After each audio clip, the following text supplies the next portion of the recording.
Hey everyone, and welcome back to the Firefighters podcast, where we seek to develop, inspire, and motivate the world of the emergency services operator through a series of wide-ranging conversations. Now, before we go any further, just hit that rate, follow, or subscribe button on whatever platform you're listening to. It's a key performance indicator for us and helps us reach even more people. Now, here's what we've got for you today.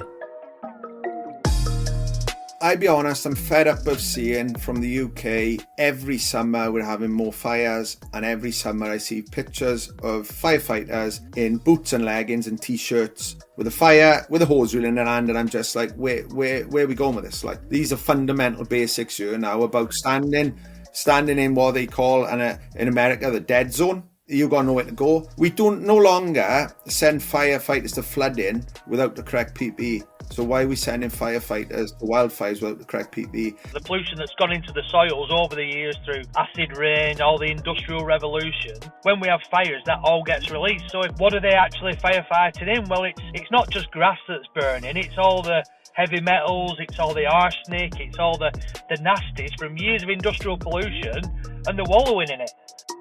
This episode of the podcast is brought to you by Gore-Tex Professional Fabrics. Now, we all know the working environment of a firefighter is filled with challenges. We face serious risks on the job, such as heat exhaustion, burns, physical and mental stress, and we frequently come into contact with high levels of toxic chemicals. Now, I have been wearing Gore-Tex for nearly 2 decades on the front line, working in hostile environments, tackling challenging incidents from firefighting to water incidents and in urban search and rescue environments. Gore-Tex have a well-earned reputation for protecting professionals in the fire and emergency services through their family of highly innovative, waterproof, breathable moisture barriers that exceeds global performance standards and are trusted worldwide. Gore-Tex, going further together. Craig, welcome to the podcast, brother. How you doing? Okay, thank you very much. So me and you sort of first connected through Rob. I think Rob's going to be jumping in and joining us in a little bit. There's been so much happening around the wildfire stuff lately. I mean, we had a team go out to Greece with the ISAR stuff last year. But I wanted to speak to you because I know you and Rob have done a load of work around this. But you also used to do some work with Dave Hodge. You were saying you listened to the podcast the other week. So give us a bit of a background from where you're coming from and what you're up to these days.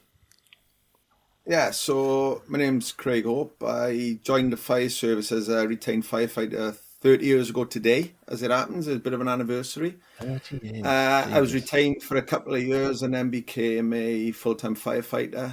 And at the time, you had to leave the retained, so I left the retained and became a full-time firefighter. And I've been a full-time firefighter do dual contract since. No, not in the 90s. No, there was. Wow. It was a ban on it, really. So, just in Wales? Because I swear to God, you used to be able to do it everywhere else. Well, it was a union. It was a union thing, and it was just didn't happen. So I don't know the history of it, but I think it came off the back of the 1976 strike and everything else and all that. But yeah, there was a definite. It was a definite no. That was a stupid idea because it would have had a massive impact. Because loads of services have massive percentages of on call or retained or however they like to term it wherever they're from. If you're telling people they can't do one or the other, now. That's a stupid idea. Yeah, at the time, back in the sort of early 90s, it was one or the other, and I became a full-time firefighter, so left the retained, and been a full-time firefighter ever since. I worked my way up. Were they all like, pardon? No? Okay. Were they all like, Craig's dead to us now? He'd left. It's funny, I still work with some of them. Some of them are still... I don't think any are still retained, but yeah, some of them have come over to the whole time, and yeah, it's still know I'm still about, like, do you know what I mean? And why did you want to join it in the first place? It's a really weird. I had a bit of a strange, youth, as we all did. I wanted to be a soldier. It's like wanted to join the army, wanted to be a Royal Marine, wanted to be all that. And then wanted to be a firefighter because my next door neighbour, who sort of grew up with my father, he was a station manager. So as a kid, he used to take me to fire calls with him. So he'd be on like duty weekend, and he'd have a shout, and Craig, come with me, like, and I jump in a car with him, and off we go. And do you know what I mean? Isn't that weird? Like we wouldn't. People would really think that'd be strange if we did that now. Yeah, and I would have been. So that was 40 odd years ago, I suppose now, but. yeah, it was brilliant experiences, and he used to take me to all the fire stations and all of this, and it was just great. Like, and then I sort of, I was young then, and then it's like you find school, you whatever, and things changed, and then I left school at sort of 16 with very few sort of qualifications, well, none really, and went and did a sort of course just to, because, do you know what I mean, it was find a job or do a college course, did a college course, and then one day I came home from college, and there was a letter through letterbox saying, "Oh, we're looking for part-time firefighters." I was like, "Oh, that's an option." And at the time, like, this is a bit. At the time, I was a bit of a punk. I had really long dreadlocks and piercings and everything else. No And way. yeah, and I because that's another thing. Like, during my school, I didn't really get on with school. I think there's a lot of us don't. And sort of careers. What do you want to be? Well, I want to be a New Age traveller. Do you know what I mean? That was the life I wanted. Like, and festivals and everything else. And did you get like a bigger exposure to military where you were? Because they do a lot of training in your neck of the woods. But I don't know if that's just bullshit. Like, if people actually even see them doing the thing. No, where I am really. I was an army cadet for a while. The army cadet that was down the bottom of the street and all of that. But then this letter came through the door, and I thought, I could try that. And I sort of spoke to my old man. He laughed at me like, and he said, "You're never going to be a firefighter," sort of thing like. And shaved my dreadlocks off, took my earrings out, went and knocked on the door of the fire station, and within about sort of 6 weeks, I was a firefighter, and that was it. Like, do you know what I mean? It's really, really sort of strange transition, and from there, really, with leaving school with nothing, I've now got a master's degree in Wildfire. So I did all of that, and it's been a hell of a journey. Like, do you know what I mean? So, but Rob, how are you, handsome bastard? I'm all right, mate. What was your background when you first joined, Rob? I joined fire service in '98. Believe it or not, I'm not as old as Craig. He's like Benjamin Button. But, did you have dreadlocks and earrings as well? Yeah. But it's a similar journey. So I joined the on-call in '98. Place called Rottenstall. I was there for about 10, 11 years, and then I came across into the old time. Circumstances were that it was just the right time to come to join the old time service. But so in my time in fire service, I've been obviously an operational firefighter, crew manager, watch manager. Went into training centre about 7-8 years ago. I just fancied a change, get away from operational duty a little bit, and just maybe expand my understanding about things. And went into incident command, and I've never looked back, if I'm brutally honest. Did 5 years in training, set up the incident command for Lancashire. We were I was the first training manager in there. So really took that on, developed it, and then developed myself as well at the same time. And ultimately, it's where I am now, station manager. Where it all started, back in Rosendale. So my dad was a station manager before me. So yeah. So you're going to outdo your old man? Is that basically the drill? Well, he's been retired 15 years, and he's still trying to tell me how to do my job, even though the service is completely different. But I have to have conversations and tell him it's not like that anymore.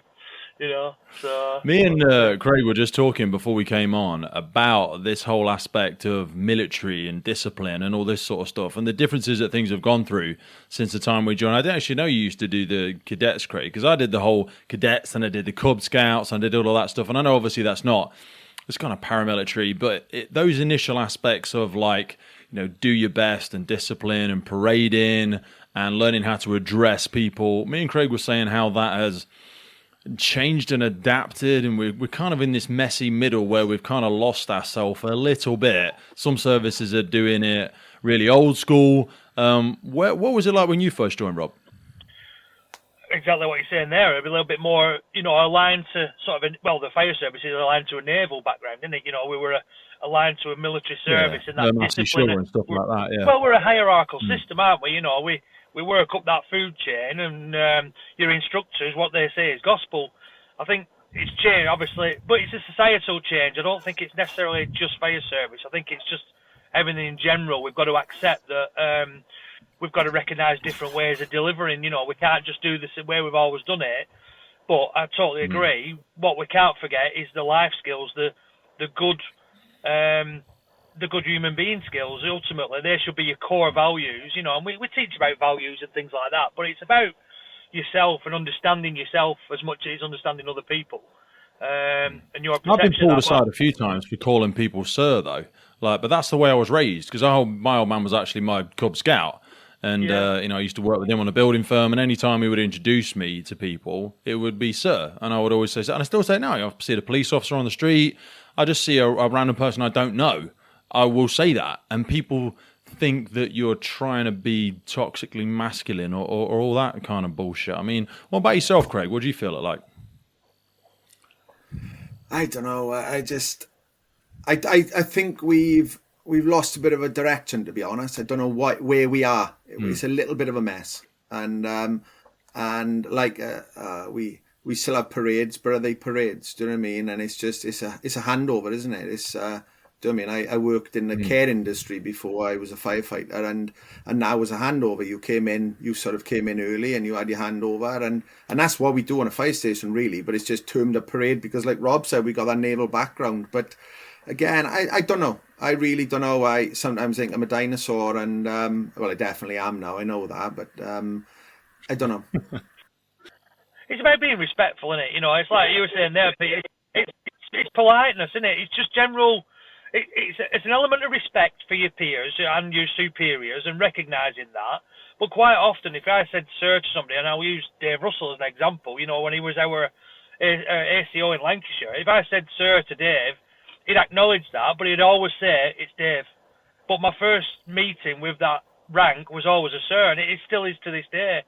But then once we get into conversation, I'll then, we know we've done the pleasantry sort of thing, we've recognised that sort of position and that status they've got, and then we have a conversation and we move forward. And I think, like Craig's saying there, it's changed, and some of us are a little bit prehistoric and a little bit institutionalised in our view, you know, the way we operate. But that said, we've got to also move with the times a little bit, and it's that compromise. We've lost the compromise, you know, and I think Craig's 100% hit it on the head. You know, we might have gone a little bit too far the other way now in saying, when we're trying to instill that discipline, we work in a service where it's time critical. We haven't got time for pleasantries some of the time. And if I'm at an incident ground, I haven't got time to be nice to people. I've got to make a time critical decision that's very intuitive and it's instant, but I shouldn't then be challenged on it. You know what I mean? And I think that's the difference nowadays. One time I think what you're saying there around knowing where it belongs is a big aspect for me. So I deal with a lot of recruits when they're coming in now. And one of the first things I always talk about is knowing the switch. So I say, in here, you call me Pete, call me fucking Sally if you like, I don't care. But when we move out there and we put our PPE on, there's a switch. I'm trying to give the incident ground, the training ground, a big hug. I'm trying to create a safety bubble. I need to assert control over that situation. And in order for me to do that, I'm going to be direct with you. I'm going to speak loud. I'm going to point at you. And it's not a conversation. I'm not trying to elicit your thoughts on what's about to happen. I don't want you to bomb burst off and self-deploy. I want you to give me input. If you see someone on the back and ask you to do a 360, blah, blah, blah. But I need you to do what I'm asking you to do when I'm asking you to do it. So I think, when we're on station and we're in the watch rooms and we're having conversations and debates, it's a democracy. But when we're out there, it still belongs. And my worry is that it's going to bleed over into that bit and people are going to get hurt as a result of it. And the services, procedures and the way we serve the communities is going to sort of degrade. Yeah, it's some element. I think you've got to manage that and manage their expectations, and that's down to incident command presence, isn't it? It's having that assertive nature and saying, look, when you come on there, we can have conversations, but at the right time when it's appropriate. And the first time they get shouted at on an incident, or it's deemed, I'm making an instant decision because the circumstance demands it, I shouldn't be taking someone, they shouldn't be stood back like shocked. It shouldn't be the first time that it's ever happened to, and that's what training centres are about, isn't it? It's about saying, look, there will be times you get shouted at. It's nothing personal. It's about the circumstance and what we operate in, and we need to know that you've got little mental resilience to accept that, deal with it, challenge it afterwards. You know what I mean? If you don't agree with something, that's why we have hot debriefs.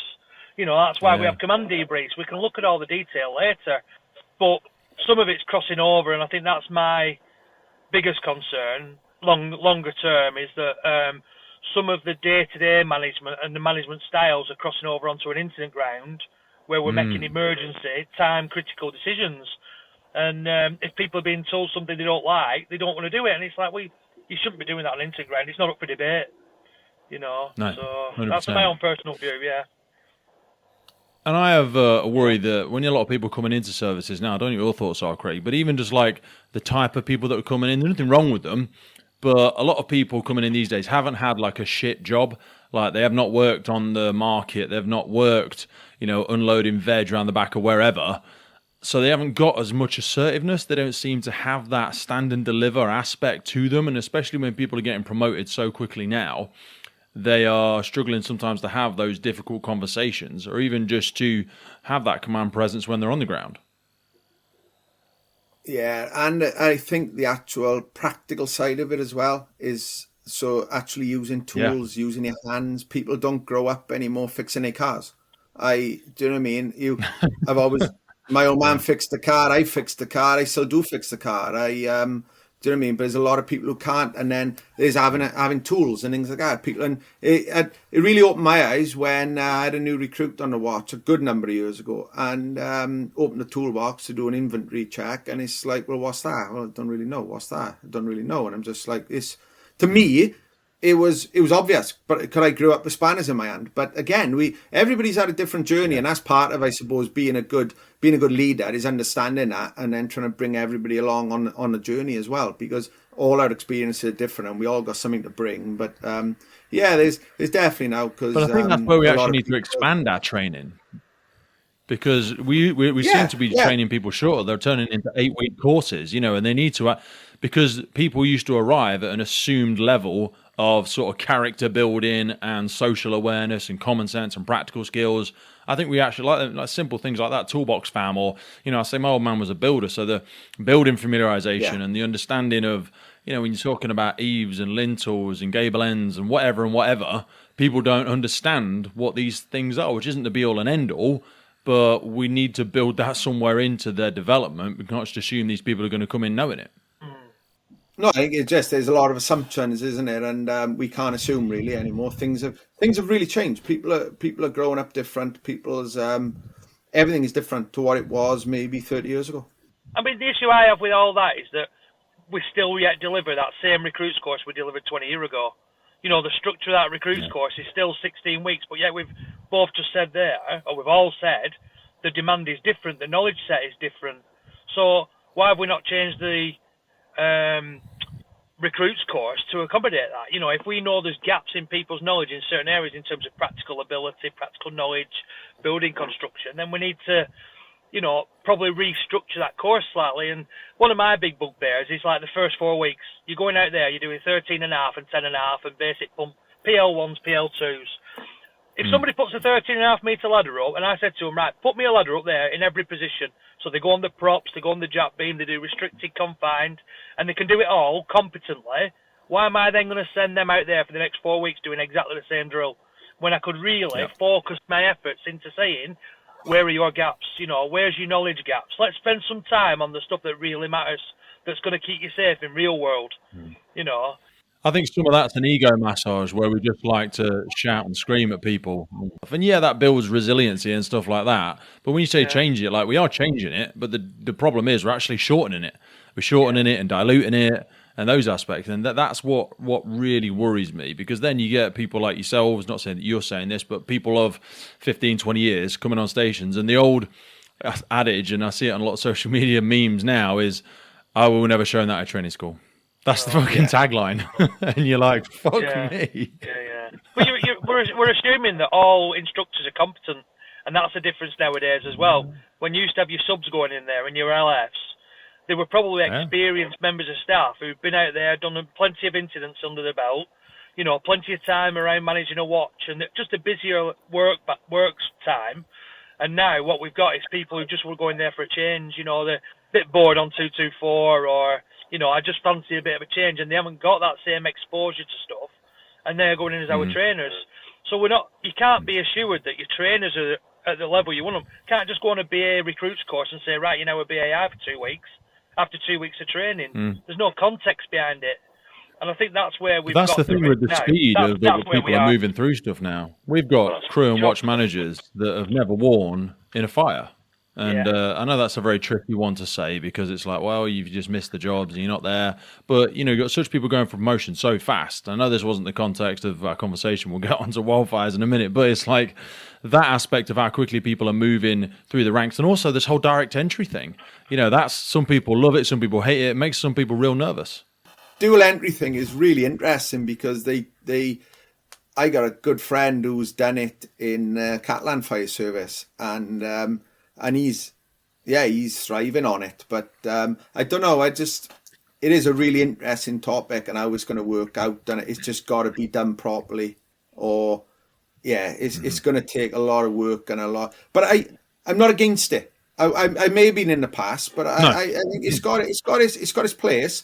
But I just don't know if I understand it enough, and I don't understand how. Yeah. I'm worried a little bit about them coming in at station manager level. I worry if that's too low, because I think you're still close enough to the tip of the sword to tell someone to do something very dangerous if you don't have a conceptual understanding of what you're asking them to do. Yeah, but we have station managers who are non-operational. They might not all be operational staff. As you come across, on a two-tier entry, what they're bringing is a diversity of thoughts, aren't they? They're bringing in different ways of finding solutions that we might not have ever. I'm an operational member of staff. I've learned through workplace environment, and actually I might be massive gaps in my knowledge in terms of project management, but yet we're a broad brush, aren't we, as service managers, station managers? But the two-tier entry, who's to say that they go straight into operational response? They might actually go into functional roles, So, like I say, that it's new. It's a new concept, isn't it? It's been banded around for a few years, but now it's been endorsed by NFCC. I think we will start to see more of it. Because it'll get supported, and I'm sure at some point it'll probably get funded as well. Maybe, who knows? But have you ever seen a book called Rebel Ideas? No. I would strongly encourage anybody listening to go and look for a book called Rebel Ideas. I was listening to it again very recently. It's a guy called Matthew Syed, which a lot of people might remember for a book called Bounce. And they use loads of wonderful examples in there about British sports teams, businesses, around the diversity of thought. So there's something called Belbin. Have you ever seen Belbin? We used to use it in an old company where you would try and build an effective team with different perspectives, different skill sets, because not everyone can be a visionary. Not everyone can be a complete finisher. Not everyone can be a, stand at the front, get shit done kind of station manager. And if you surround yourself with people that have the same things that you do, which is natural because you would get attracted to people that are like you, then actually that diversity of thought is quite a rare thing to come across. And Rebel Ideas goes really into the sort of granularity, and the services have been a great example of it historically because yes, we hired people that all look the same, but now we're asking for diversity. But what we actually mean in diversity is I just want you to look a bit different or, have a different religious background. Whereas really what we need, as you alluded to there, Rob, is that diversity of thought. Yeah, it's just another strand, isn't it, ultimately? It's about the strand in your workforce, isn't it? So one of the areas we were going to talk about coming on today, one of the key things, because both of you have had a big involvement is the aspect of wildfires. So last year we had a few major incidents across the UK to do with wildfires. I'm looking at some data from Gov UK, and it says Fire and Rescue Service attended over 360,000 wildfire incidents in England over the 12 years from 2009-10 to 2021, an average of 30,000 incidents per annum. Just over 79,000 hectares of land was burnt. So I want to first start by maybe going, because you said yourself, Craig, that you obviously had some background with Dave Hodge, who was a guest. He actually came on months and months ago. We're just so behind with putting episodes out, and we just got, it's kind of a privileged position, so many incredible people. Could you give us a little background around, when this first started emerging its head as an area of focus for the UK? Because I think it's only the last 4 or 5 years I've seen it really change pace. So, as my firefighting journey, like I said, I joined the fire service in 1993, we used to have sort of 2 wildfire seasons then. We'd have an autumn fire season and a summer fire season. And the first thing I knew, I'd grown up in the South Wales valleys. I'd seen the fire engines turning out and the firefighters getting off and beating the mountains flat with a stick with a bit of rubber on the end. And one day I was given the stick with a bit of rubber on the end, and off we went and we beat the mountains flat. No training, no knowledge in structural fire kit. And that was what we did. And I did that from probably 1993 to about 2007. And then in 2007, we started a wildfire project because things were starting to change, and things have definitely changed in the South Wales valleys. And since 2007, I've probably, for the last number of years, I've led this sort of wildfire project. And now the lead for it. I'm currently the lead for Wildfire in Wales. And again, there's nothing new to the South Wales valleys. We've always had fires. And that's why, I suppose, for us, we've had 76,000 ignitions in 20 years in the area I live. I've never had a year without attending fires. I've never had a year. But on the other side of that, I've never lost a property. We've never lost a property in South Wales. We've never lost a life in South Wales. And we've never really had a serious injury. But we've had 76,000 ignitions. So we know we have the ignitions. We know we have the fuel. What we don't have is the weather. But that is changing, as we saw in 2015, 2018. It rains all the time in Wales. Yeah. But then we went into a summer wildfire. In 2018, we had 1,000 ignitions in the month of July, and it was crazy. We had 1,000 wildfires, and then in 2020 we had a busy season, and then 2022 for us when the sort of the major incidents were happening, we had a number of fires, but nothing of real significance.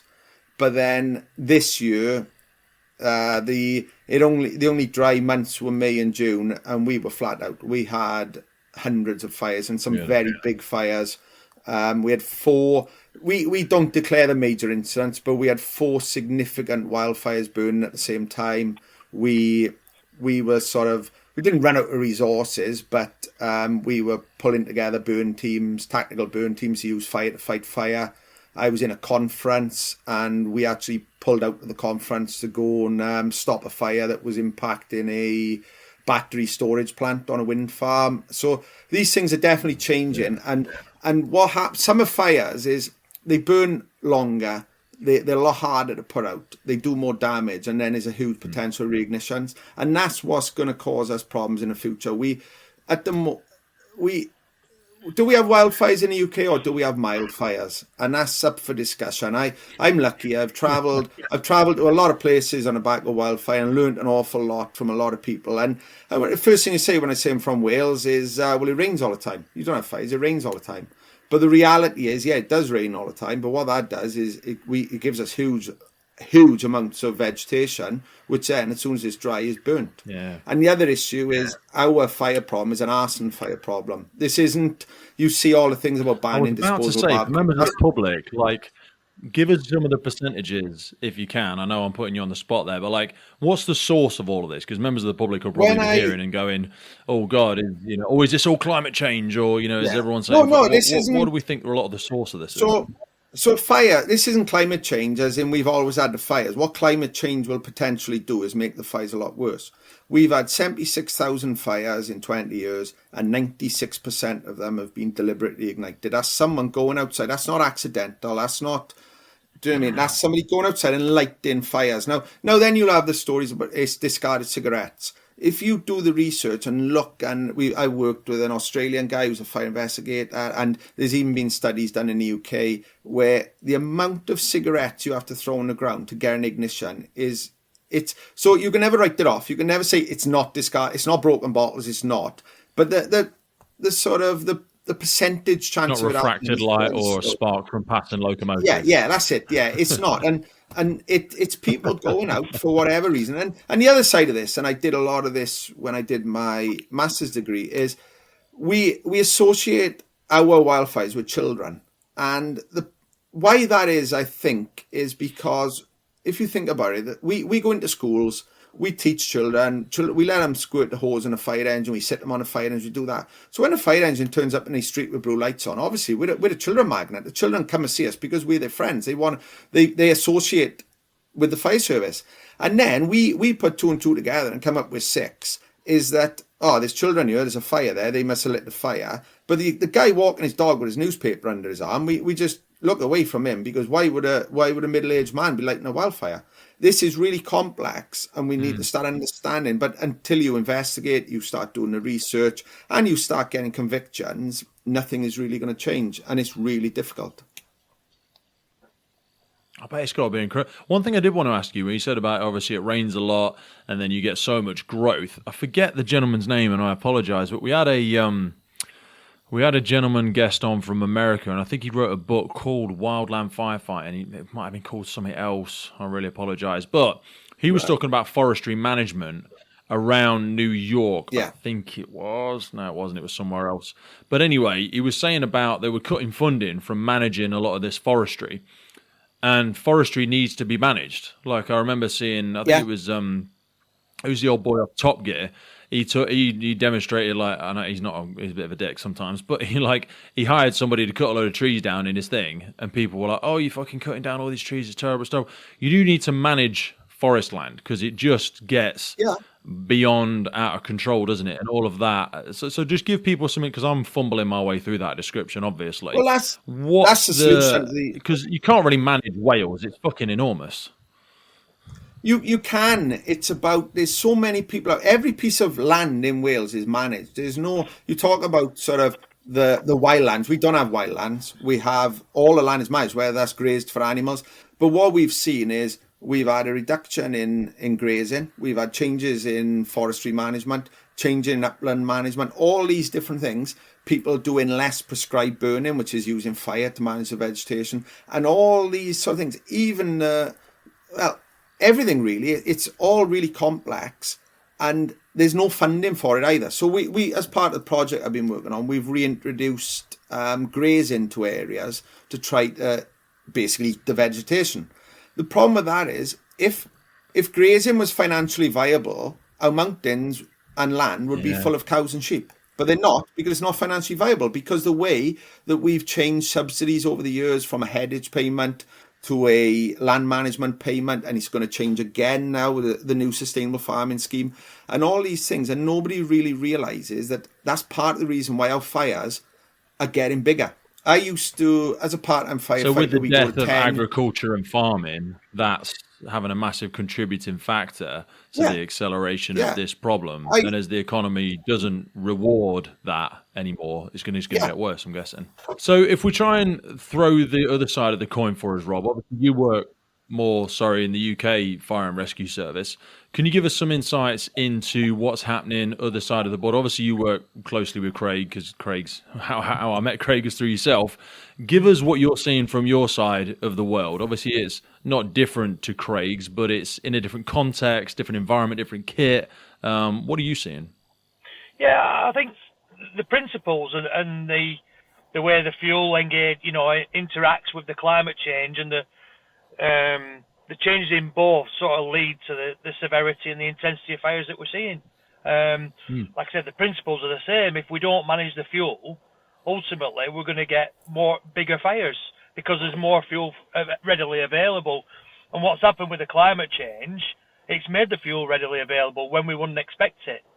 So we're exactly the same up in the northwest. A lot of it is sort of open moorland, so we have a slightly different vegetation to sort of the valleys in the South Wales. It's more Molinia and heather and open moorland. But what that means is it dries out quicker. So we used to have the spring fires in sort of February, March, April, and then it'd sort of rain in May. You get your May showers, and then that would be it. You might get a little bit in summer, and then being sort of October, we might get a couple at the tail end. But what we're seeing now is that the fires we used to get in spring it were a quick fire. It was basically the land manager were just clearing off the dead vegetation so he could get his livestock back up on the moorland with the new growth. What's happening is, because it's so dry with climate change, that's now going subsurface. So these fires we used to get in spring, where they were just burning off dead vegetation, and now going into the ground, because they're not putting themselves out overnight, because through climate change, through the environmental change and the severity of the fires, they're actually, they're self-sustaining as such. I remember the first time I had some peat fires. I think it was maybe 10 years, maybe longer ago. And I didn't even know what that was, to be honest, back then. Because it wasn't until I spoke to a friend of mine who's got a master's in agriculture. She does really expensive gardens for different people. When she was talking to me, the complexity of what peat is and how valuable it is and how protected it is. And all I knew is it is just an absolute bastard when it's involved in a wildfire, because you're fucking lancing it for days and digging it out. And Jesus Christ, that was a nightmare.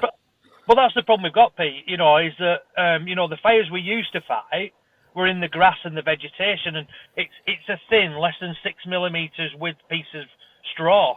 So once it burnt through, it was not a problem. It was just a bit of ash on the ground, but the ground was wet.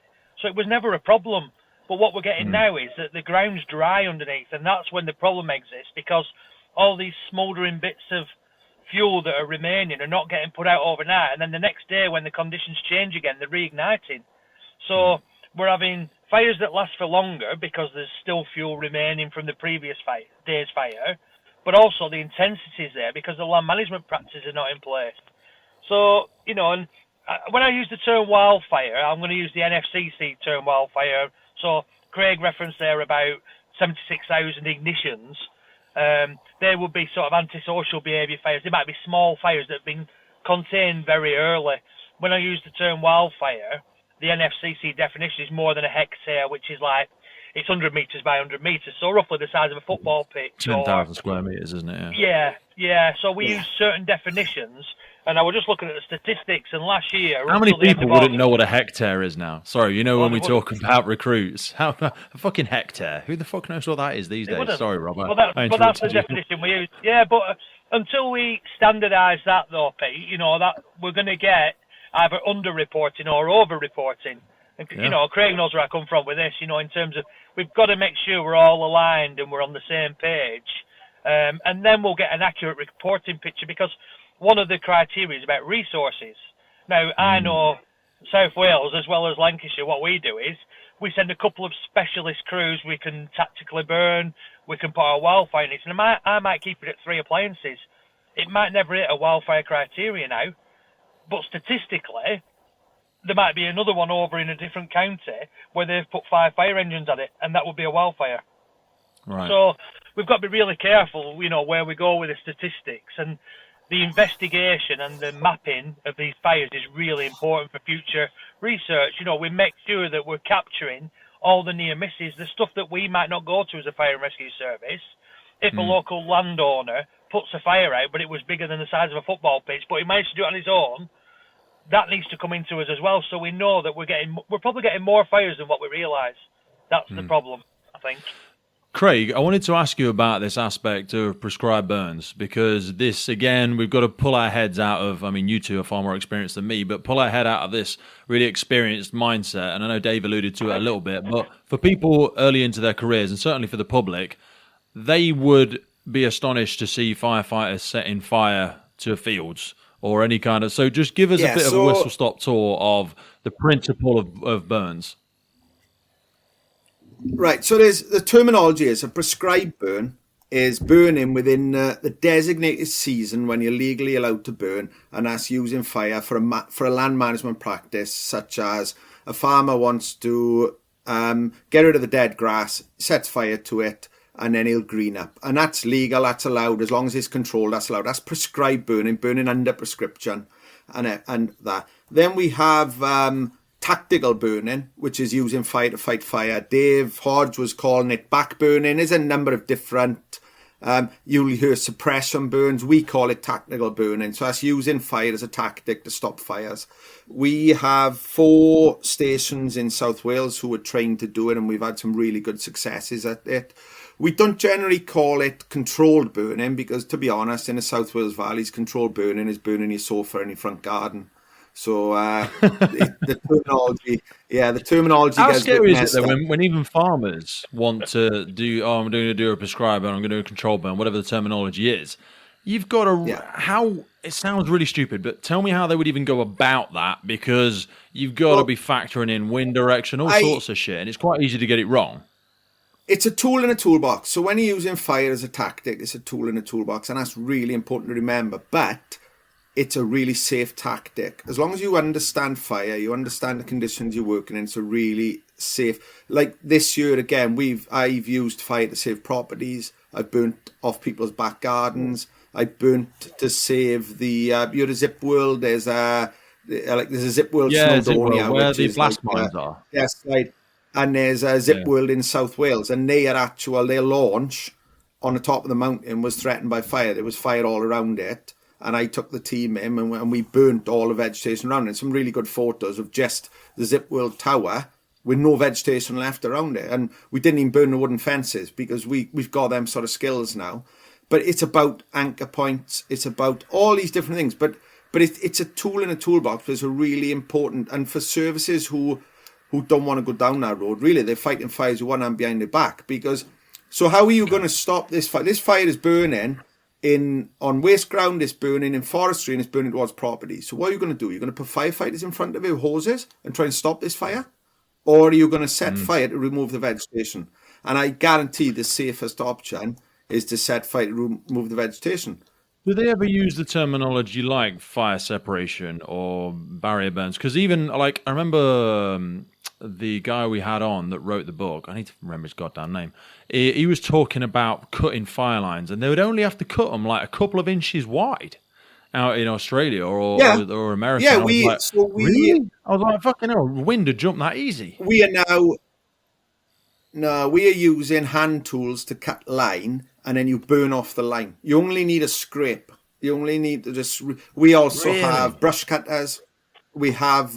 You were talking about leaf blowers with Dave. We got a lot of leaf blowers. We've got an actual tracked, remote control tracked cutter, so we can get in front of the fire, and we'll just cut a line straight down the mountain in front of the fire, and then either burn off it, or depending on the conditions, the fire will self-extinguish. And all of this has been like. Well, it's become my sort of life. Like a remote control robot. It's got like it's a remote control with a prowl in it, or what? Yeah, it looks like a mini digger without the swiveling cab sort of thing, with a big mulching head on the front that'll cut through virtually anything up to about probably 20-30 mil trees, and we'll just use it as a tool. And this time of year, without cutting fire breaks as prevention. So this is the part of this is.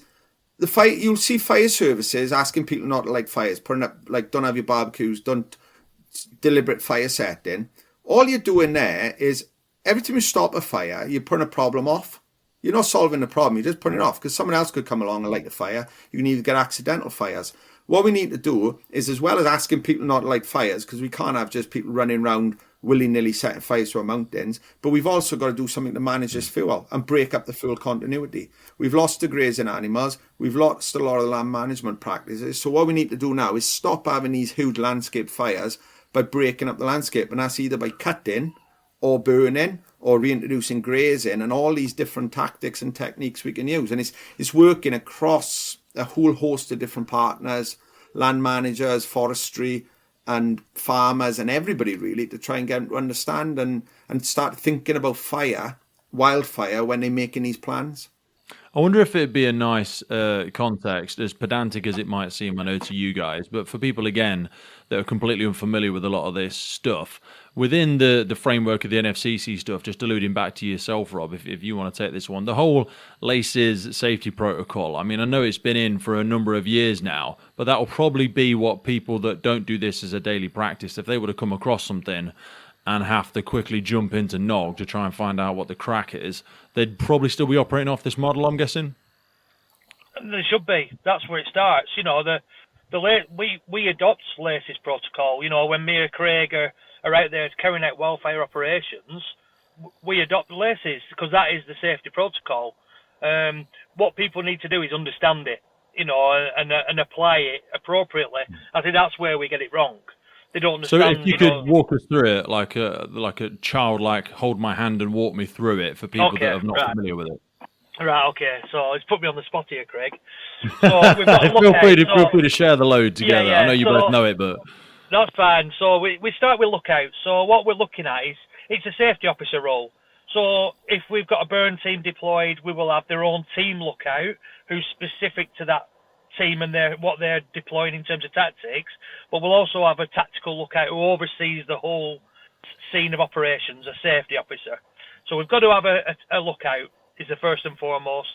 Then it is awareness. So do we understand about changes that are likely in the environment, either changes in vegetation or the changes in weather, changes in tactics, changes in flame lengths and things like that? Can we predict it? Well, we can, but that'd be more. We go into the detail, and we've not got time to for jump that into those two. Sorry, so we're lookouts. Are we looking at technology? Because I was speaking to one of the guys in Australia, and they're using a lot of thermal imaging. Not using a lot, but you guys will know more than I will if it's bullshit or not. But they're saying they're moving to some of these thermal imaging camera drone style approaches. Now I know a lot of UK fire and rescues haven't necessarily got drones, but I know the police have got a lot. But that's useful because when you say lookout, fucking hell, you've got to stand a long way away to get a good understanding for 1 or 2 hectares of what's going on and where your crews are based. Yeah. But that's exactly where you need to be. In the South Wales Valleys, we're quite lucky because generally the fires are on the mountain opposite. So we will send a TAC officer to the mountain opposite, pair of binoculars and act as lookout. Where it gets more difficult is when you're getting fires on plateaus, and that's where now the drones, and we're actually just going to start a drone trial soon now, and that's part of the plan is looking out for firefighters and safety.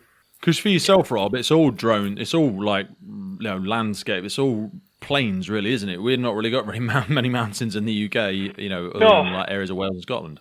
No, I mean, the topography that we are faced with is usually, like you said, big open, sort of barren moorland, and we're quite fortunate. We've had drones. Well, Craig knows in 2018 at Winter Hill Fire, we have the drone up there, and quite quickly you can get that situational awareness. And it's not just wildfires. We use it on structural fires, for thermal imaging capability. We used MPAS, which is the police air services.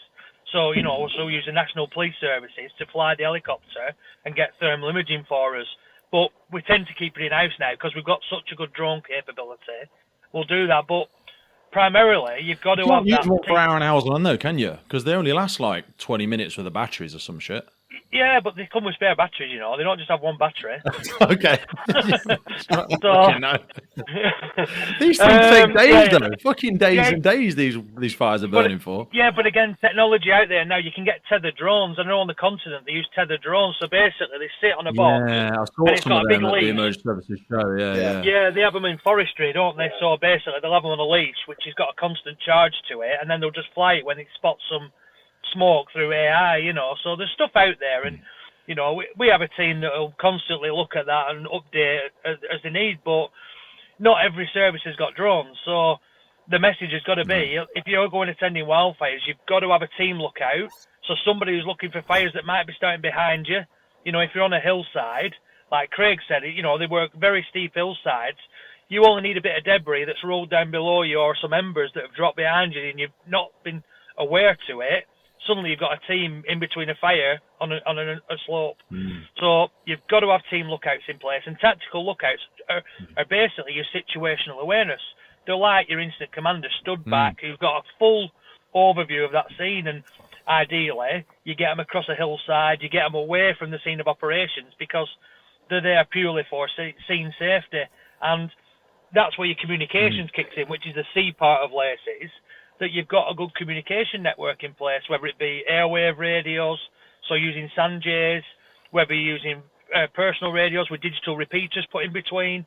But you have to have a comm strategy in place when you're attending any sort of wildfire. It's the first thing that fails.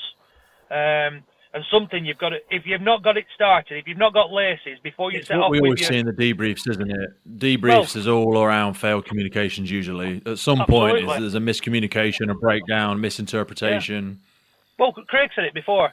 You got a piece of, like a 4-foot piece of broom handle with a bit of rubber on the end or a bit of hose, if that's what you used to use, redundant hose, and you set off, but there's no LACES in place. They just say, right, there's smoke on the hill, away you go. And that's what we did for years, and that's why we were never proactive or we were never actually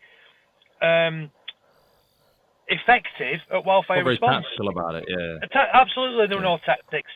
myself and Craig have worked really hard over the last sort of 10, 15 years of our careers to develop that understanding, and we're now seeing the rewards of that by effective wildfire management. But there's other risks, there's other things have changed, and Craig's alluded to before about vegetation, land management practices, policies. There's a lot of politics in it as well in terms of land management, where we can and can't burn. So I'm digressing, but the point is, we have to keep firefighters safe, and to keep firefighters safe, got to understand laces. So I'll finish my laces and then we can move on. But so you've got your lookouts, you've got your awareness, communications are key, escape routes. You've got to have your escape routes. So looking at 2 different routes, preferably downslope, upwind and downslope, away from the fire. And they're predetermined, these. They're usually footpaths, aren't they? But they're the bits that really scare me. Really, really scare me. I mean, we won't bore people with the trench effects and the coander and all that sort of jazz, but the speed at which this stuff can travel, and I don't know this, so it's a genuine question, but I've only seen footage, usually from Australia or somewhere, the speed this stuff can jump at, it's sustaining those escape routes whilst not being too timid, I imagine is a colossal challenge. Yeah, but that's why you have more than one. But ultimately, if you've planned it properly, if you've applied your wildfire prediction system, if you know where your factors are, your F1, 2s and 3s, you'll know where your trigger points are, you'll know where your critical points are, and ultimately, when there's going to be a change in the weather, is it going to come into alignment? Is the humidity going to drop? Is the temperature going to increase, or wind speed? Is it going to change direction? There's so many variables, because that's the environment we operate in, but we can. Where are we drawing that from for the UK? Is that all coming from WeatherMet, or where's the reliable source that we consider? Personally, I use Venture Sky, but you can use BBC, you can use Met Office. I'm not plugging Venture Sky, but that's what I use, and it's been reliable for me. But there's loads of stuff out there. And Craig, I don't know what were you saying there, Craig? Sorry, mate. And on site having a Kestrel, which is a form of handheld weather meter. So basically, you're there, you can take the wind speed, temperature, humidity, and as a wildfire officer, that's part of your role, is to actually what's happening now, what's happening in the past, what's happening now. It's called Kestrel. There's obviously other makes out there, but most Kestrels in the UK Fire Service, and they're a handheld. That just makes me think of, do you remember Bo Selector, where he used to carry that? What did he used to call it? I can't fucking remember. But anyway, sorry, Rob, I keep interrupting you. Yeah. I'll get to S in a minute, but yeah. So it doesn't take this long on the job. Fucking hell, we've lost it by now. Absolutely. Yeah, and I've done wildfire prediction while we're at it, but yeah, escape routes are really important, and like say predetermine them. If you the landscape doesn't change. So, firefighters, when they turn out, they tend to turn out in their own station areas, unless they're wildfire teams like myself and Craig. You can go anywhere, and we'd look at that on the day through our mapping and some ground truth. But if you know the area, you should already know where your bridle ways are and your footpaths. All you're doing is adding a fire into the context and saying, we need to know how we get back off this moorland. And it's usually pretty much the back of the way you came. Back to your RVP or something like your rendezvous point. And that's where your safety zone is, ultimately. It's usually back where your command point is, so that we can make sure that everybody's safe. Because safety zones, they're already predetermined, they should be, before you set off up on that moorland with your stick or your beater or whatever you've got, your aqua pack. You should be doing all that before you set off. And you should also know the wildfire prediction system. I'll let Craig talk about the wildfire. I'm spent at laces. But when we apply a wildfire prediction system, when you get into that, Craig, I'd also love you to expand out onto firefighting PPE as well, because this is there's some big money knocking around in that thing, because everyone's running around saying we do need something different. But I'll let you expand on where we're at and what you thought about it. So it took me a long time and some difficult conversations, but every firefighter in South Wales Fire and Rescue Service has lightweight PPE for wildfires, and it's essential because we've gone from PPE which was designed for structural fires, which wasn't back in the day of yellow leggings, where we would fight fires in yellow leggings or the blue leggings and t-shirts, to then moving to the gold, like the PBI gold sort of stuff, which is really hot. It's brilliant. Don't get me wrong. I I moan about PBI Gold all the time because it's so hot. But having had an incident where 2 firefighters fell through the stairs into a basement and they crawled out of the fire alive, I think it's fantastic stuff. Do you know what I mean? I saw 2 firefighters have their lives saved by that fire kit. But also, it's not. This is what we need to start recognising, isn't it? Is when we talk about those tools in the toolbox, it's become a very heavy, very highly technical garment. And especially when you look at the American models, it's almost like heavier is safer. We fall into this romanticism. But then what ends up happening is we go, wildfires as an example, and we go, well, you've got kit. Because it's fireproof and because it's moisture barriers and all that sort of jazz, all we're going to end up doing is taking it off. So whilst we think it can do the job and protect us from fire, we're not talking about staying in a sustained compartment fire for 30 minutes. We're talking about something that you need to be able to move for hours on end in, and it's not fit for job, is it? I'll be honest, I'm fed up of seeing from the UK, every summer we're having more fires, and every summer I see pictures of firefighters in boots and leggings and T-shirts in the green vegetation with a fire, with a hose reel in their hand, and I'm just like, where are we going with this? Like, do you know what I mean? These are fundamental basics here now about standing in what they call in America the dead zone. You're between the fire and the fuel. You got nowhere to go. Standing there without full PPE on, and it's just really frustrating. We don't no longer send firefighters to flood in without the correct PPE. So why are we sending firefighters to wildfires without the correct PPE? And it's, don't get me wrong, finances come part of this, but one firefighter serious injury or a firefighter death will soon change all of this. And that's the bit. That's what I'm saying. We have to wait for that. So that's what the big changes in legislation, the big changes in health and safety, the big changes in procedure usually come off the back of someone dying.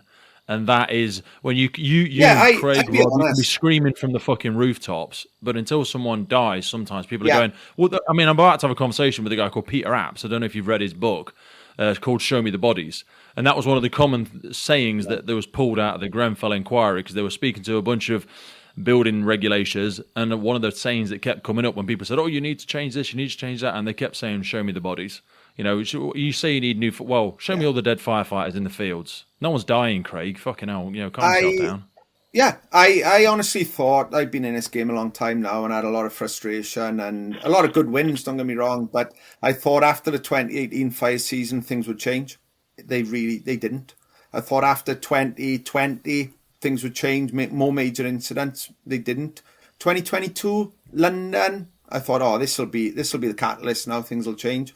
No, there's still no joined up there's nobody in the UK who has the role of coordinating all the fire services to have an approach to wildfire. So we still got all different levels of PPE, different vehicles, non-compatible kit, and all these things. And that's where in Wales, we now got the same training and we're trying to work together. But even there, the PPE is different, everything's different. Whereas you look at the DEFRA flooding model, everything's the same.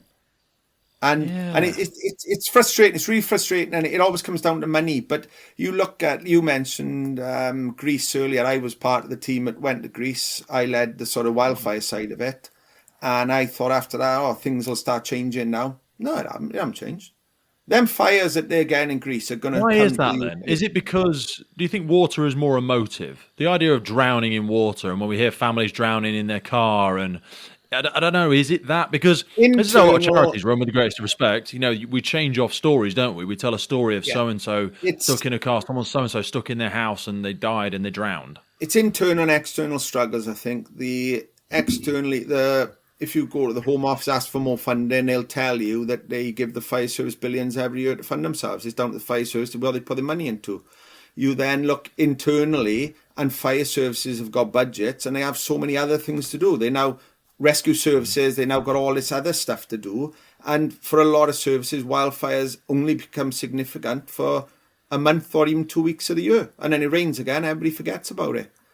These are complex sort of issues that nobody really wants to start scraping the veneer off. And it's only going to get worse. I'll be honest, if the climate change predictions are correct, we are in big trouble. You only got to look at the fires Spain and Portugal were having 20 years ago to what they're having now, and we are in that situation now.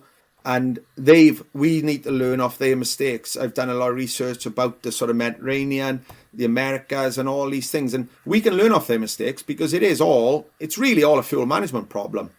Yes, there's people lighting fires, and there'll always be people lighting fires, but we're allowing our fuel to sort of take over. And unfortunately, our climate is changing, and fires are going to get worse. And do you see that as a role for the fire and rescue services then? Sorry, do you see that as a role for fire and rescue services? Do you see them, land management, being something? Because again, they have I keep forgetting the guy's name, but they have the pre-season teams that go out and do all of the cutbacks, do all of the management to, so we're not reactive. Yeah, that's what we're doing. That's what I've introduced in South Wales, and with the cutter and everything else we do. We got to realise that sort of, I don't know, 20 years ago, we started fitting smoke alarms in people's houses. And it was like, that's not our job. Mm-hmm. Our job isn't to fit smoke alarms. Well, if you want to solve the wildfire, we've solved the sort of accidental property fire problem, and we haven't solved it, but we've gone a long way to save people's lives, is smoke alarms. Yes. And that's because the fire service have taken the bull by the horns and fitted smoke alarms. And it's the same with wildfire. If you want to just keep turning out to your fire station and beating a mountain flat with a beater every summer, then carry on. If you want to solve the problem, you go to the source of the problem. The source of the problem is the fuel. And you deal with that, and you also then have, so what we need is well-trained firefighters and land management. And sometimes they overlap. There's other people need to come to this problem with us, such as Natural Resources Wales, Forestry Commission, land managers and all this. But we got to start realising that if you look around the world, linked natural hazards. So you get a wildfire, you get a drought, which is a sort of natural hazard. You get a drought, you don't have rain, then you get a large wildfire. It's happening a lot. You can go on GDAX and see the droughts all over the country, all over the world, can't you? Droughts are really big at the minute. Yeah, and then you get a wildfire for whatever reason, however that starts. And then you'll get pollution, you'll get short-term pollution off that, and then potentially long-term pollution where the fire has burned into the ground. You mentioned peat earlier. The fire burned into the peat. All them heavy metals in the peat now going into people's drinking supply. So that causes a problem for the water authorities. Got to clean that water. Then you've got more risk of flooding because there's no vegetation. And as happened in the South Wales valleys in 2020, we had a landslide, 60,000 tonne of the mountain. The coal tip actually slipped down the mountain. Now, it's trying to link all these things together because that site had a significant fire. So all these things are linked. And if you look around the world, I tried to raise this, and it's been really difficult. But when you look around the world, all these hazards are linked. And we're only now starting to see little effects of them, but the effects are going to get worse. And this isn't Craig doom and gloom. This is go and have a look, go and read what's happening around the world, and you'll see this. It's there. It's there for us to see, and we need to learn off other people, not just think we know it all.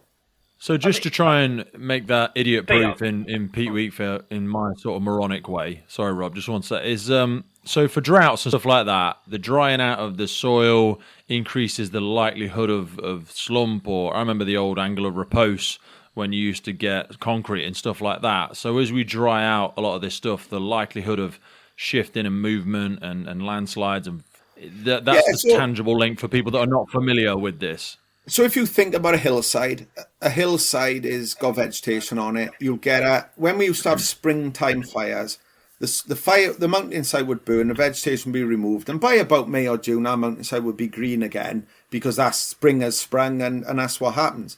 When you get summer fires, what happens? You get fires later in the season in your Julys and August. There's no spring, so there's no vegetation regrowth on our landscape. And what happens then, you go into winter, and now we're seeing this pattern of winter storms. We had Storm Dennis, which actually caused our significant landslide. But these hillsides have got no vegetation on them. So obviously the rain then has a big impact. There's nothing pinning this mountainside together, and this mountain is now in the bottom of the valley. Together by the root. And and I don't know how much of you know, but there's a big sort of issue in the South Wales valleys at the moment because there's hundreds of coal tips which have now revegetated with gorse and all highly flammable vegetation, which are all above people's properties, which are all at risk from fire, but also at risk from slipping. But again, it's a very political problem. And it's going to ruin house prices as well, I think. Well, that's one of the reasons why the actual it's obvious where these anything tips about are. it. Yeah, the location of the tips are classified at the moment because potentially your house is gonna become not worth as much money as it was and everything else. And people are living in risk and understandably we have a horrific history of a really significant landslide in Aberfan in the 1960s, which I remember that. actually went through a school. So do you know what I mean? This is real. This is still in people in my community. It's still in people's minds, and then it's really it's really emotive for people. But these are the problems. This is where linked natural hazards that you see around the world will start affecting us. Go on, Rob. Sorry, you were going to jump in, mate. No, it was just a point Craig raised before, and it was about the pollution. The pollution that's gone into the soils over the years through acid rain, all the industrial revolution. What happens is when it rains, that then gets absorbed by our carbon sort of vegetation. So peat is an absorber of carbon dioxide and everything that goes with it. When we have fires, that all gets released. So if we've got firefighters who are in inappropriate PPE, that's why they take the jackets off, because they're sweltering. So you see the iconic pictures of them all in T-shirts with these beaters and all the embers going around them. What are they actually firefighting in? Well, it's not just grass that's burning. It's all the heavy metals. It's all the arsenic. It's all the nasties from years of industrial pollution, and they're wallowing in it. They're basically in it. That's a hazmat. And I'm just on my HMEPO course. Yeah, no, mate. Ultimately, would you go into a building fire and walk around in it all day saying, oh, it's all right? But yet they're doing it on the moors because it's just a bit of grass. It's not, and there's quite iconic pictures of my mate there. How much of that is emotive for you now, mate? Because people won't know, obviously, and we're not going to go into the detail of it, but you are going through a hazmat course now at your rank, at your level. You're becoming an officer with various responsibilities. I don't know, you have time for all that shit, to be honest with you. So when you're learning more about that, how much does it give you like a strong draw of breath and go, Jesus Christ, I know what we're doing out there and the risk we're putting people to? I think it was already out there, if I'm honest with you, Pete. Me and Craig are passionate about this. We have a lot of knowledge and a lot of experience about why we do what we do, and we understand the whys. We understand the context behind what we're trying to teach people. We just needed the message to get out there and people to sort of listen into that. We talk about decon, so the UCLAN, and talking about shower within the hour. Well, when you're on a moorland fire, you're up there for 8 hours, 9 hours. So when you go for something to eat, how do you decontaminate yourself? How do you wipe your neck? How do you make sure that you're not getting anything that's going to go into your pores and into your skin that's going to have long-term effects? And these are not just a 1 hour structural building fire. This is like a 3 days, 4 days fighting a wildfire. Yeah. So we've got to. That is where the big conversation is around, isn't it? We're focusing it all on breathing apparatus and what are we doing after the house fire. That's what a lot of this conversation is actually moving around at the minute. And actually, that's probably not where we're getting. If we did that risk matrix of exposure level versus time versus level of RPE or PPE that we're wearing during it, this sort of thing is actually where we're going to be taking the big hits. But we don't wear RPE. Because it's uncomfortable, and you're not going to wear a BA set for 8 hours. Your cylinder's going to run out. So not unless you've got sparrow lungs. But the point is, well, we wear a P3. That's the particulate filter, not a smoke filter. So But ultimately, it stems down to start with the correct PPE. It's warm. We know it's warm. It's humid, or the humidity's down. So the temperatures we're fighting these fires in are not conducive to structural firefighting kit. So Craig's South Wales have kitted all their firefighters with wildfire PPE. We've done exactly the same in Lancashire. Hopefully we will see the benefits of that firefighters are wearing the correct PPE, feeling supported, and they'll actually wear it. They're not going to dress down because they feel they're not in appropriate personal protective equipment. And I think the longer term, that's when you'll start to see the consequences are, do we see more chronic conditions? Because it's not just a one-off acute. These wildfires are happening year after year. Me and Craig have had 25 years of sucking in all this, pollution, all this smoke.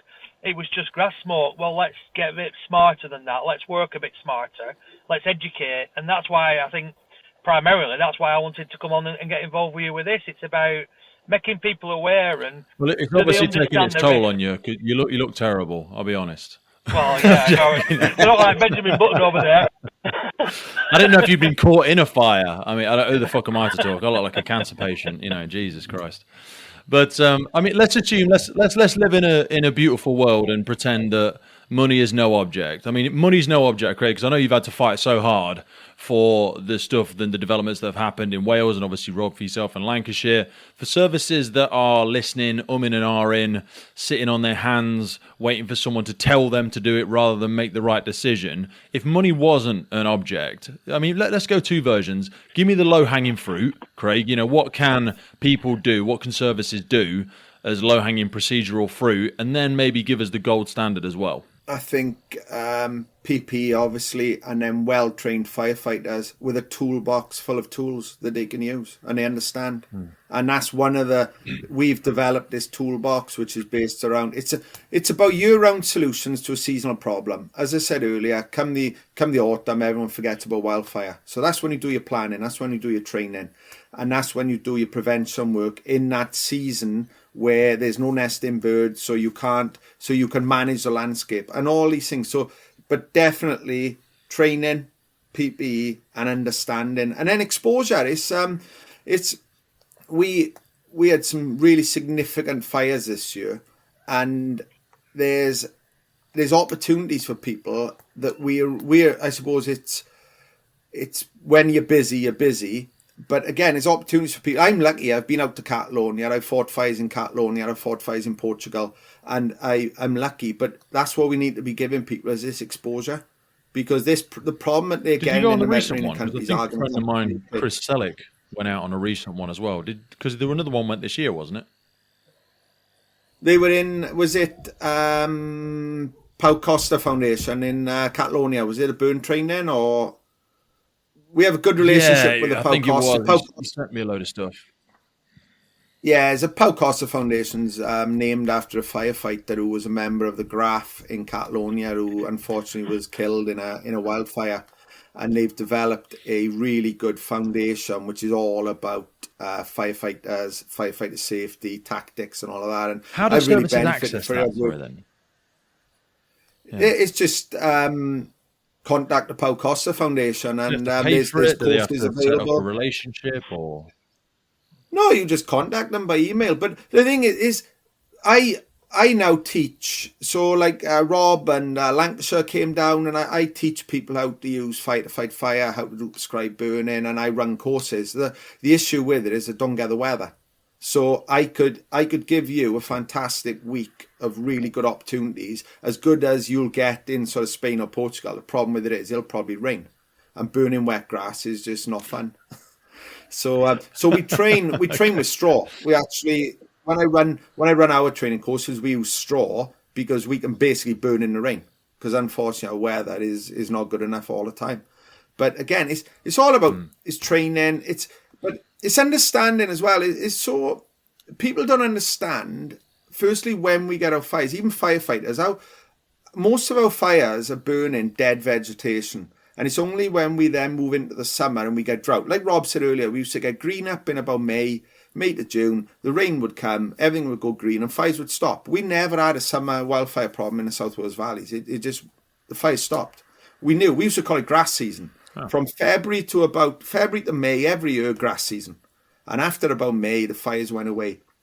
But even the basics of it, people don't understand it. And we have the upland fires. Rob mentioned the large moorland fires and the risks associated with the pollution, the peat burning. And I was at the Winter Hill fire. I was at the Saddleworth Moor fire. And they were devastating and really devastating to the land. And it's going to take a long time to come back to what it was. And then we have the forestry fires, which they cost a lot of money. They're really difficult to put out. I mean now fully involved forestry fires with a crowning, like you're seeing in sort of across the world. We've had fires like that in the UK. We had Wareham Forest in Dorset, which I think there was 40 fire engines there for 4 or 5 days. And we went to that incident. And look, and it costs an awful lot of money. In Wales, we're lucky we have helicopters. So we have a firefighting helicopter on standby all through the spring and summer in South Wales, Mid and West Wales and North Wales. We have a helicopter. And I lead the sort of training on that. I mean, you've actually got pilots. That's one of the tactics. No, it's contract through Natural Resources Wales fund a contract, but we have command and control. That'd be a wicked team to get onto. Yeah, I regularly like we have incidents. The helicopter will come in, pick me up and take me round. I'll do an observation flight with a pilot, and then I'll go back to firefighting. I'll be honest, I don't mind going in a helicopter, but being in there when he's picking up and dropping, it's not really my cup of tea. And you can't be a passenger in a helicopter when he's firefighting. So he can do an observation, then he drops you off, and then he carries on firefighting. And then we have, so why is that? The forestry fires cost an awful lot of money. And then we have the urban interface fires, like you saw in London, and we get a lot of that in the South Wales valleys. Our vegetation grows up to people's houses, and that's where I'm really worried about firefighter safety, public safety, because firefighters feel compelled to do something. We're hardwired to save property, and that's where we're going to get a significant fire. Well, when I say significant fire, it will be significant because it'll burn properties and potentially take life, but it'll be over before you make your pumps 10 or make up, because these are short duration. It doesn't take long to burn 2 hectares of mountain and a number of properties, and then the fire's gone. But unfortunately, you've lost property and potentially lost lives, and this is where we really got to start working. And this is some of the hard work I've been doing, is about property protection, about urban interface fires, and just changing tactics and really trying to educate people. And we talk about LACES, which is an acronym, and we've now got a new acronym which is called DEEPA, which is DEEPA. And why it was, we were finding we were turning up at fires and there was no real plan. You'll never go to a property fire where the watch manager is on a hose reel, or the watch manager is up the mountain with a beater, and that's what happens on wildfires. So we would treat them wildfires different to what we treat other incidents. We've trained our incident commanders to stand back at all these incidents and make a plan, and then convey that plan to the tactical officer who's potentially coming on. With wildfires, what we find is everybody's just stuck in trying to do their best. So what we've developed this acronym, and it's deeper, and it's direction. So where's the actual fire going? What direction is that fire going to go in? And you can work that out by looking at the fire, but also by on the way to the job, looking at your phone, looking at the weather, the wind, like Rob said, and all these different things. So we should have an understanding of what's going on. Exposure is the first E is exposure, and that's what's the smoke, where's the smoke going, where's the flames going, what's going to be at risk. The second E is evacuation. So do we need to evacuate people? Do we need to evacuate houses? And this may not be now, but this may be later on, because fires move and they move fast. And then P is plan. And that's really important, because what we want is people to make a plan and then convey that plan to everybody else, not just the number of fires I've been to where you get there and it's like, what's the plan? Well, I've made pumps 3. Yeah, but what's the plan? Well, I made pumps 3.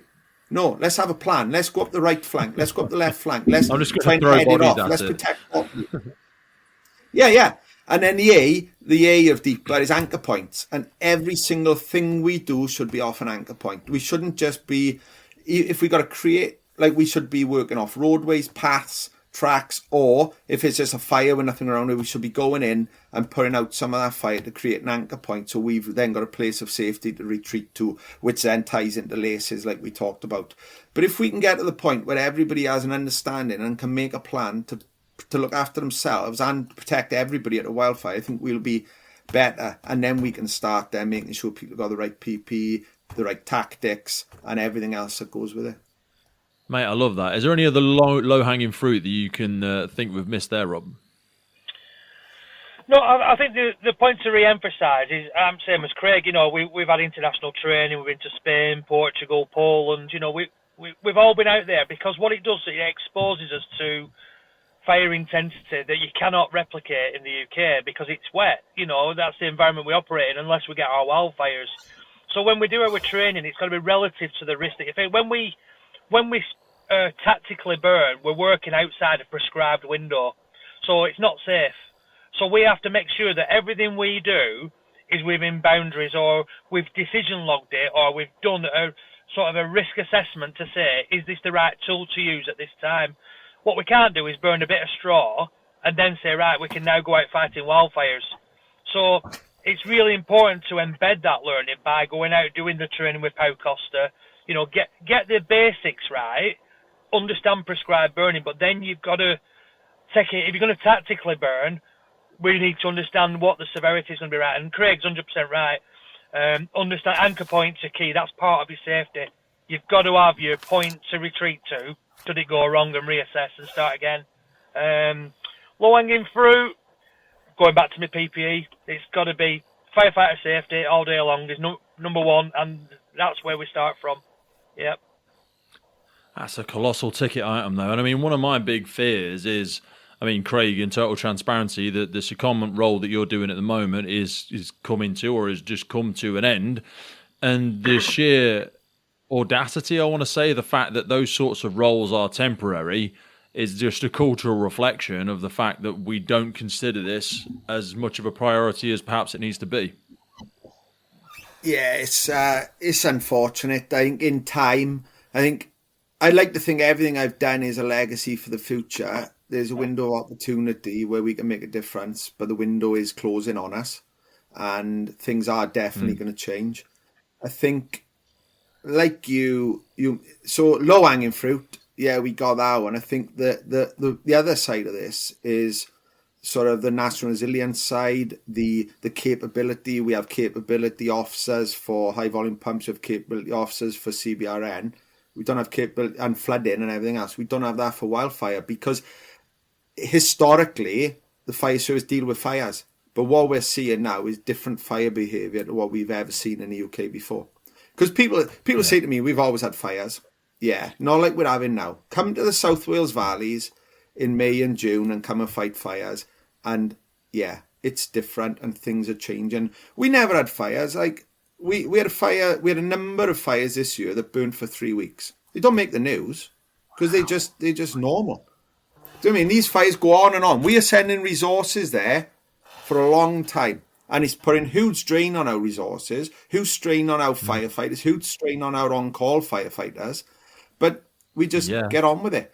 But there's going to come a time where we were very lucky this year. We had a very dry May, very dry June, and in July and August was a washout. If July and August had stayed the same as May and June, we would have had problems. But it's about trying to get people to understand these problems and then maybe put some money into it.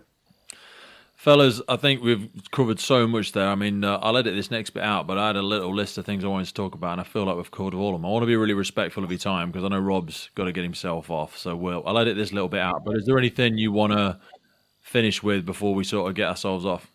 Yeah, I just want to say congratulations, Craig. 30 years, mate.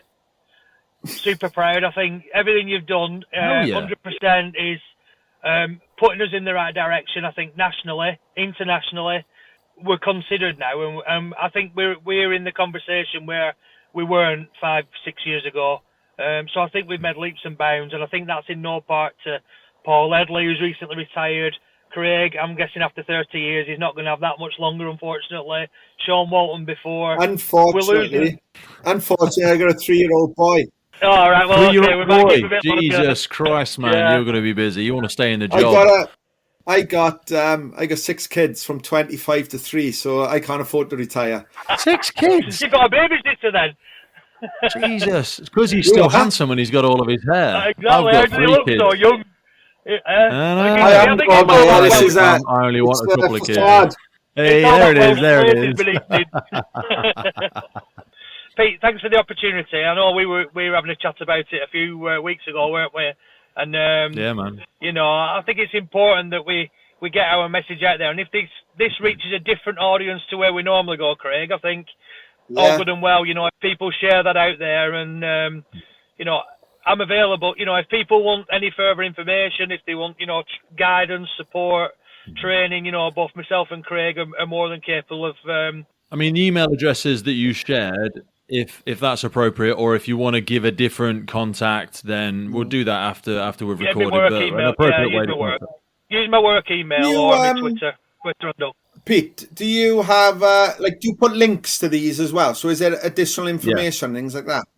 So after this, and I'll edit this bit out, but yeah, I'll put there's notes in the episodes for every single one. So in the notes for this episode, you guys send me a couple of bits and bobs, best places, resources, if it's a link to presentation, link to a website for people that have a desire. And even if, like you say, it's not coming down tactically or strategically from their service, people can self-deploy and go and learn this information. We're not saying, right, go and buy a flamethrower and stick it on the near side of your truck. You know, we're saying go and educate yourself. And that's what this is all about. Yeah. I'll send you a copy of my master thesis and you can read it before bed. Okay, roger that. It was only 48,000 words. Fucking hell, Jesus. It's a few pages. Well played to you, though. It's a hell of an undertaking to do that. Well, look, fellas, thank you so much for your time. Really, really appreciate it. I will look forward to catching up with you both soon, and take it easy. I'll see you soon. Cheers. All the best, Craig. The Firefighters podcast was created to recognize, acknowledge, inspire, and hopefully even motivate these incredible individuals who have chosen to be part of the first responder community. Our driving purpose is to create a legacy resource for the current and future generations of firefighters and first responders. We get some incredible feedback from listeners and guests. And as the podcast grows, our desire to create longevity and sustainability means we are asking for the support of our listeners. If you want to support the podcast, if you want to get discounts to our merchandise, hoodies, clothing, coins, patches, tallies, and also access to all of the incredible documents get shared with us from our podcast guests and sector leaders, and please head over to our Patreon page, and for just £3 a month you can support the future of the podcast. Please finally hit that follow, subscribe or rate button on the platform you're listening, and wherever you're around the world, please support your emergency services responders, and thank you for listening.